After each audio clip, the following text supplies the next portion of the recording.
BRS పోరాటాలతో Congress ప్రభుత్వం దిగివచ్చిందన్నారు చెప్పదండి మాజీ MLA Sunke Ravishankar. Kaleshwaram కూలేశ్వరం అన్న సన్నాసులకు గాయత్రి పంప్ హౌస్ నీళ్లు కనిపించడం లేదా అంటూ నిలదీశారు. గాయత్రి పంప్ హౌస్లో మోటార్ లాంచ్ చేయడానికి స్వాగతిస్తూ బీఆర్ఎస్ నేతలతో కలిసి సుంకె పంప్ హౌస్ను సందర్శించారు. పువ్వులు కుంకుమ చల్లి గంగమ్మ తల్లికి ప్రత్యేక పూజలు నిర్వహించారు. ఈ సందర్భంగా సుంకె రవిశంకర్ మాట్లాడుతూ కాళేశ్వరం నీళ్లతోనే రైతులకు ఊరటని, కాంగ్రెస్ ప్రభుత్వం రైతులను తప్పుదో పట్టిస్తుందని అన్నారు.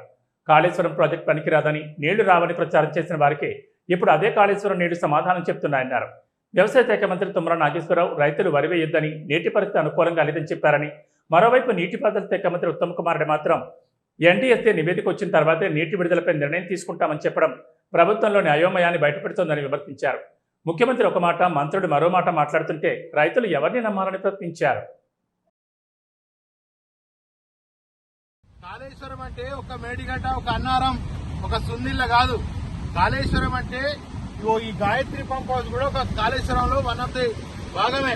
ఇవాళ ఏం తెలవని ఎడ్డి సన్యాసులు, మరి తెలివిలేని దద్దమ్మలు కాళేశ్వరం కూలిపోయింది నీళ్లు ఏరావు అనేటువంటి ఇవి గోదావరి నీళ్లు. చూడండి, ఇక్కడ గోదావరి నీళ్లు వస్తున్నాయి బ్రహ్మాండంగా.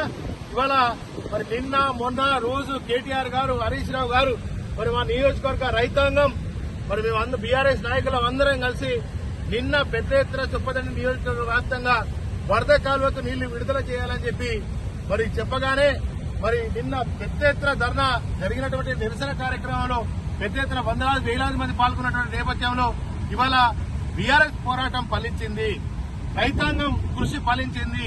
ఇలా రైతులు పోరాటం చేసిన దానికి ఇవాళ కాంగ్రెస్ ప్రభుత్వం మరి గద్దె దిగి ఇవాళ నీళ్లను విడుదల చేసినటువంటి సందర్భం వస్తున్న సందర్భంలో మరి మేము ఈ సందర్భంగా హర్షం వ్యక్తం చేస్తూ రైతుల కళ్ళల్లో ఇలా చాలా ఆనందం ఉన్నది. ఇలా రైతుల కళ్ళల్లో చాలా ఆనందం ఉన్నది. ఎందుకున్నదంటే ఇవాళ నీళ్లు వస్తున్నాయి, కాళేశ్వరం జలాశయాలు వస్తున్నాయి.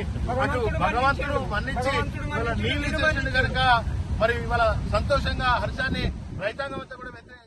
ఇప్పుడు ఇన్ని రోజులు మరి నీళ్ళు ఇవ్వన్నారుగా, మరి గిన్నె నీళ్ళు ఎమ్మెల్యేని అడిగినా అక్కడ నీళ్లు లేదు నీకెక్కడికే వస్తాయి అన్నాడు. అక్కడ నీళ్లు లేదు నీకెక్కడికే వస్తాయి. పోషంపాటు సర్వే వెళ్ళిపోయింది, గోదావరి వెళ్ళిపోయింది, దానికి తాగడానికే లేవు అని ఇక్కడ ఎమ్మెల్యేలు మాట్లాడు. కాంగ్రెస్ ఎమ్మెల్యేలు కూలిపోయిందని ఎట్లా వచ్చినాయి? తెలియపద్ది వచ్చినాయి.